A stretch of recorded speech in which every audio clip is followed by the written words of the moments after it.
بسم اللہ الرحمن الرحیم۔ پیارے بچوں السلام علیکم۔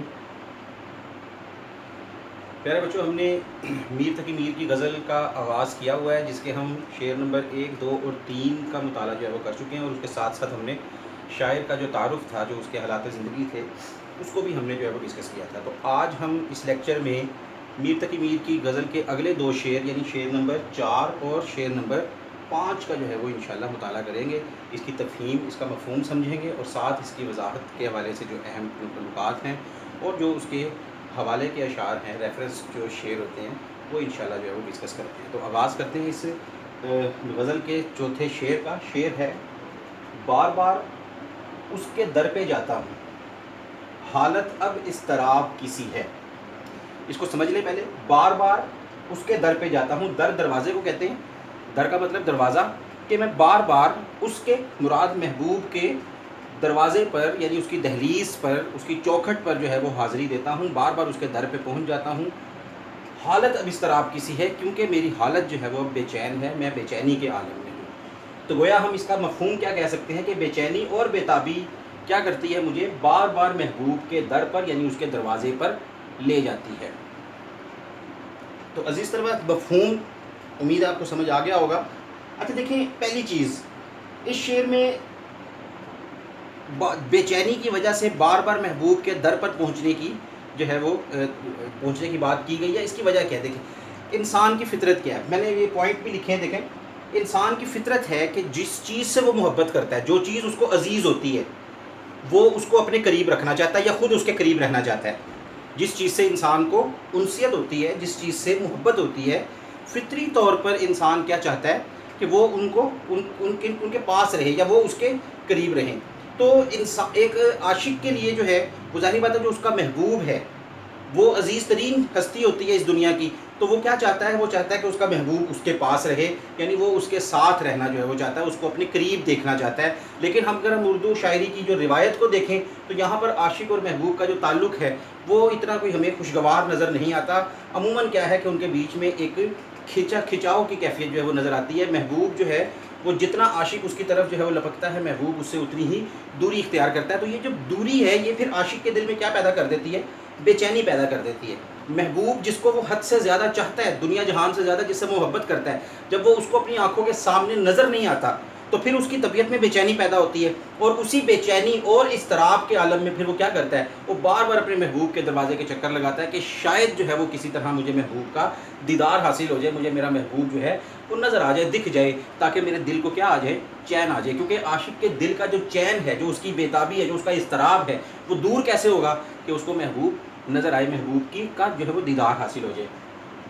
تو اس شعر کے 2 پہلو ہیں، اس کو ہم 2 حوالے سے، 2 پہلوؤں سے پرکھ سکتے ہیں، ایک حقیقی اور ایک مجازی۔ دیکھیں، میں نے بتایا کہ انسان جس سے محبت کرتا ہے اس کے قریب رہنا چاہتا ہے۔ تو اگر یہ محبت انسان خدا سے کر رہا ہے تو وہ کیا چاہے گا؟ کہ خدا اس کے قریب ہو، وہ خدا کے قریب ہو، وہ خدا کو جو ہے وہ دیکھنے کی طلب کرے گا۔ اور یہ ماضی میں آپ کو اس کی بہت سی مثالیں ملیں گی، اشعار بھی کئی ملیں گے جس میں خدا کو جو ہے وہ کہا سے یہ جو ہے وہ دعا کی استدعا کی گئی ہے کہ وہ سامنے ہو، نظر کے سامنے آئے، اور پھر اس کو جو ہے وہ سجدہ کیا جائے۔ جیسے اقبال کے شعر میں ہمیں اس کی ترجمانی ملتی ہے، میں نے یہاں لکھا بھی ہے کہ کبھی اے حقیقت منتظر نظر آ لباس مجاز میں، کہ ہزاروں سجدے تڑپ رہے ہیں میری جبین نیاز میں۔ تو انسان جب خدا کو چاہتا ہے تو پھر وہ خدا کے بھی قریب ہونا چاہتا ہے، اور یہ فطری چیز ہے کہ انسان جب بے چین ہوتا ہے، پریشان ہوتا ہے، جب وہ دنیا سے مایوس ہو جاتا ہے تو وہ پھر ظاہری بات ہے خدا کے ہی پناہ تلاش کرتا ہے۔ تو اس سے یہ بھی مراد ہے کہ انسان جب بے چینی کے عالم میں ہے، بے تابی کے عالم میں ہے، تو پھر وہ بار بار اللہ کے در کے جو ہے وہ چکر لگاتا ہے، مساجد میں سجدہ اور یہ ساری چیزیں جو ہیں۔ کیوں؟ وجہ کیا ہے؟ کہ دل جو ہے وہ بے چین ہے، کیونکہ دل کی بے چینی، بے تابی جو ہے وہ کس سے ملے گی؟ اللہ کی یاد سے ملے گی۔ تو ایک یہ پہلو ہے اس کا، اس کو حقیقی پہلو سے پرکھ لیں کہ بے چینی کے عالم میں بار بار میں کہاں چلا جاتا ہوں؟ اس کے مطلب خدا کے در پر جو ہے وہ چلا جاتا ہوں۔ دوسرا مجازی پہلو، وہ میں نے آپ سے پہلے ڈسکس کر لیا کہ انسان جب جس سے بھی محبت کرتا ہے اس کے قریب رہنا چاہتا ہے، تو جب وہ سامنے نہیں ہوتا، جس چیز سے وہ محبت کر رہا ہے وہ اس سے دور ہوتی ہے، تو پھر کیا ہے کہ انسان کی طبیعت میں، انسان کے اندر بے چینی پیدا ہوتی ہے، اور پھر وہ بے چینی جو ہے وہ اس کو در در کی خاک چھاننے پر کیا کرتی ہے؟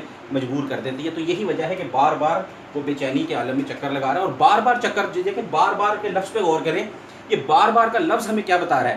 کہ ایک چکر لگایا تو دل کی مراد بھر نہیں آئی، پھر چکر لگایا، پھر نہیں جو ہے وہ مراد پوری ہوئی، یعنی محبوب کا دیدار ہو ہی نہیں رہا. وہ بار بار محبوب کے جو ہے وہ محفل میں پہنچنا چاہتا ہے، لیکن محبوب کی طرف سے جو ہے وہ کوئی التفات کا مظاہرہ نہیں ہو رہا. تو بار بار کیا کر رہا ہے، اپنی قسمت آزمانے جو ہے وہ پہنچ جاتا ہے. تو بار بار جانا یہ اس بات کی غماز کی جو ہے وہ عکاسی کر رہا ہے کہ محبوب کے ہاں جو ہے وہ اس کی پذیرائی نہیں ہو رہی کسی بھی طریقے سے. تو یہ عزیز طلباء، جب یہ دیکھیں میں نے اس کا بھی پوائنٹ لکھ دیا، اس کو ذہن میں رکھے گا. جب بات سنی نہ جائے تو پھر بار بار چکر لگانے پڑتے ہیں. آپ کسی کے در پر جاتے ہیں درخواست لے کے، درخواست نہیں سنی جاتی، پھر جاتے ہیں، پھر نہیں سنی جاتی، پھر جاتے ہیں. تو یہ بار بار چکر لگانا اس بات کو ظاہر کرتا ہے کہ محبوب کے ہاں جو ہے وہ محبوب کو جو ہے وہ خوش آمدید نہیں کہا جا رہا. حوالہ جات دیکھ لیں، یہ ایک شعر میں نے آپ کے سامنے پہلے رکھ دیا تھا، علامہ اقبال کا شعر ہے. یہ مذہبی کا شعر ہے. تیرے کوچے ہر بہانے مجھے دن سے رات کرنا، کبھی اس سے بات کرنا، کبھی اس سے بات کرنا. کہ کسی بھی بہانے سے عاشق کی کوشش ہوتی ہے کہ وہ محبوب کے گلی میں اس کے در پہ موجود رہے، تاکہ اس کا دیدار جو ہے وہ کسی بھی لمحے ہو سکے اس کو. شعر نمبر 2، شعر نمبر 5. میں جو بولا کہا کہ یہ آواز، کہتا میں نے جو ہی بات کی، میں نے اپنا مدعا کہنے کے لیے جو ہی منہ کھولا تو کیا آواز آئی، کیا کہا گیا، آگے سے جواب کیا ملا کہ یہ جو آواز ہے، جو آواز کانوں میں آئی ہے، اسی خانہ خراب کسی ہے. یہ کس نے کہا؟ یہ ظاہری بات ہے، ہم جب اردو شاعری کو دیکھتے ہیں تو روایتی پہلو میں عاشق جو ہے وہ اپنے محبوب کے حوالے سے جو ہے وہ عموماً بات کرتا ہے اس قسم کی. تو کہتا ہے میں نے جو ہی محفل میں بات کرنے کے لیے جو ہے وہ آواز نکالی تو میرے محبوب نے فوری طور پر کیا کیا، میری آواز کو ریکگنائز کیا، میری آواز کو اس نے پہچانا. میری آواز سن کر محبوب کہنے لگا کہ یہ آواز تو اسی خانہ برباد کی ہے. خانہ برباد کہتے ہیں جس کا گھر برباد ہو گیا ہو. تو عشق جو ہے وہ کھیل ہی ایسا جس میں انسان قدم رکھے تو پھر بربادی ہی ہے. تو اس کے علاوہ جو ہے نا کچھ اس کے مقدر میں بھی نہیں آتا. تو یہ چیز، اور یہ ہماری جو روایتی شاعری ہے اس میں نظر بھی یہی چیز آتی ہے کہ ایک عاشق جو ہے وہ اپنا سب کچھ برباد کر بیٹھتا ہے کس کی خاطر، محبوب کی خاطر. تو لیکن عاشق جو ہے اس کی خوشی کس چیز میں ہے؟ وہ اس شعر میں ایک چھپی ہوئی خوشی کا جو ہے وہ اظہار کر رہا ہے. کیا اظہار کر رہا ہے؟ کہتا ہے کہ میں نے جب آواز نکالی نا تو میری آواز کو پہچانا میرے محبوب نے. گویا عاشق کے لیے یہی بہت بڑی بات ہے کہ اس کا محبوب جو ہے وہ اس کی آواز کو جو ہے وہ یاد رکھے ہوئے، اس نے اس کی آواز سے ہی اس کو جو ہے وہ پہچان لیا. تو عاشق انہیں چھوٹی چھوٹی باتوں سے محبوب کی طرف سے جو ان کو اشارے ملتے ہیں اس سے وہ خوش ہو جاتے ہیں. جیسے ایک جگہ آپ کو ملے گا کہ گونامہ بر سے خوش نہ ہوا پر ہزار شکر، مجھ کو وہ میرے نام سے پہچان تو گیا. کہتا ہے اگرچہ پیغام لے جانے والے سے خوش نہیں ہوا لیکن یہی بولتا ہے کہ اس نے میرے نام سے مجھے پہچان لیا، میرا نام اس کو یاد تھا. تو یہاں پر بھی یہی چیز ہے کہ آواز چونکہ اس کو یاد تھی، لہٰذا وہ اسی بات پر خوشی کا اظہار کر رہا ہے کہ چلو اور کچھ نہیں تو میرے محبوب کو میری آواز یاد ہے. اور دوسری چیز کیا ہے اس میں دیکھیں جو نظر آ رہی ہے، اسی خانہ خراب کسی، خانہ خراب کہتے ہیں جو برباد ہو گیا وہ شخص. تو اس کا مطلب کیا ہے کہ اس نے اس کی آواز پہچانی، محبوب نے عاشق کی آواز پہچانی اور پھر اس کے حالات پر اس نے تبصرہ کیا کہ یہ آواز تو اسی خانہ خراب کی. اس کا مطلب کیا ہے کہ وہ صرف آواز نہیں پہچانتا بلکہ وہ محبوب جو ہے وہ عاشق کے حالات سے بھی باخبر ہے. تو یہ چیز جو ہے وہ ایک طرح کی طمانیت پیدا کرتی ہے کس کے دل میں، عاشق کے دل میں، کہ چلو اور کچھ نہیں تو میرے محبوب کو میری آواز یاد ہے اور وہ میرے حالات سے بھی کیا ہے، باخبر ہے. تو اہم نکات جو اس کی تشریح کے لیے آپ دیکھیں گے وہ یہی ہے کہ محبوب کو عاشق کی آواز کی پہچان ہے، کیونکہ وہ اس بات پر خوش ہے کہ عاشق جو ہے کس بات پر خوش ہے کہ محبوب جو ہے اس کی آواز پہچانتا ہے، محبوب عاشق کے حالات سے بھی باخبر ہے. اور تیسری چیز کیا ہے کہ اس کا ایک تنزیہ پہلو بھی موجود ہے، یعنی خانہ خراب کہہ کر ناپسندیدگی کا اظہار کیا گیا ہو کہ انسان جس آواز کو ناپسند کرتا ہے وہ اس کو سننا نہیں چاہتا. تو ایک محبوب جو ہے وہ چونکہ عاشق کو پسند ہی نہیں کرتا، اس کے ساتھ وہ بارہا دفعہ جو ہے وہ اظہار لا تعلقی کر چکا ہے، نفرت کا اظہار کر چکا ہے. تو اس کی جب آواز اس کو دوبارہ سنی ہے، اس کے کانوں میں اس کی آواز جو ہے وہ پڑی ہے تو اس کو وہ آواز پسند نہیں آئی اور پھر اس نے اس پر تبصرہ کیا ہے، یعنی ناپسندیدگی کا اظہار کرتے ہوئے اسے کہا ہے کہ یہ آواز تو اسی خانہ خراب کی ہے، اسی خانہ برباد کی ہے، یہ آواز کیوں میرے کان میں آئی، میں تو اس آواز کو سننا بھی نہیں چاہتا، میں تو دیکھنا بھی نہیں چاہتا ایسے شخص کو. تو ایک وہ نفرت کا، ایک ناپسندیدگی کا پہلو بھی جو ہے وہ ہمیں اس شعر میں نظر آتا ہے. تو دو پہلوؤں کے حساب سے اس کی تشریح کیجیے گا. ایک تو عاشق کے لیے خوشی کا پہلو ہے کیا کہ عاشق کس بات پر خوش ہے کہ محبوب نے نہ صرف اس کی آواز کو پہچانا بلکہ اس کے حالات سے بھی اس کو آگاہی ہے، اسی لیے اس نے تبصرہ کیا اس کو خانہ خراب کہہ کے. اور دوسرا پہلو کیا ہے کہ طنز جو ہے وہ موجود ہے، ناپسندیدگی کا اظہار موجود ہے، ایک نفرت کا پہلو موجود ہے کہ یہ آواز وہ ہے جو میں آواز مجھے اچھی نہیں لگی، مجھے میرے کانوں کو اچھی نہیں لگ رہی تھی، تو یہ کیوں میرے کان میں جو آواز آئی.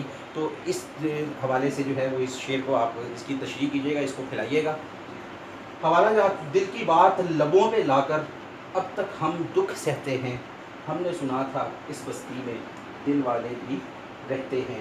آئینہ سوچ میں ہے کون سا منظر دیکھے، آئینہ سوچ میں ہے کون سا منظر دیکھے، تجھ کو دیکھے کہ تیرے ہاتھ کا پتھر دیکھے۔ تو عزیز طلباء یہ 2 اشعار ہیں آج آپ کا کام، امید ہے کہ آپ کو ان کی سمجھ آئی ہوگی۔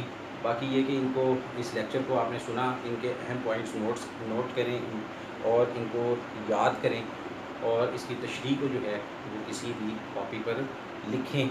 رائٹنگ پر میں بار بار آپ سے کہتا ہوں کہ کمپرومائز نہیں ہے، رائٹنگ کے اوپر فوکس کریں۔ املا کی غلطی تو کسی صورت بھی جو ہے وہ قابل قبول نہیں ہے، تو املا کی غلطی کب دور ہوگی؟ جب آپ پڑھیں گے، یاد کریں گے اور پھر اس کو لکھنے کی پریکٹس کریں گے۔ آخری 2 اشعار کے ساتھ جلد ہی انشاءاللہ آپ سے ملاقات ہوگی اگلے لیکچر میں، تب تک اپنا خیال رکھیں، اللہ حافظ۔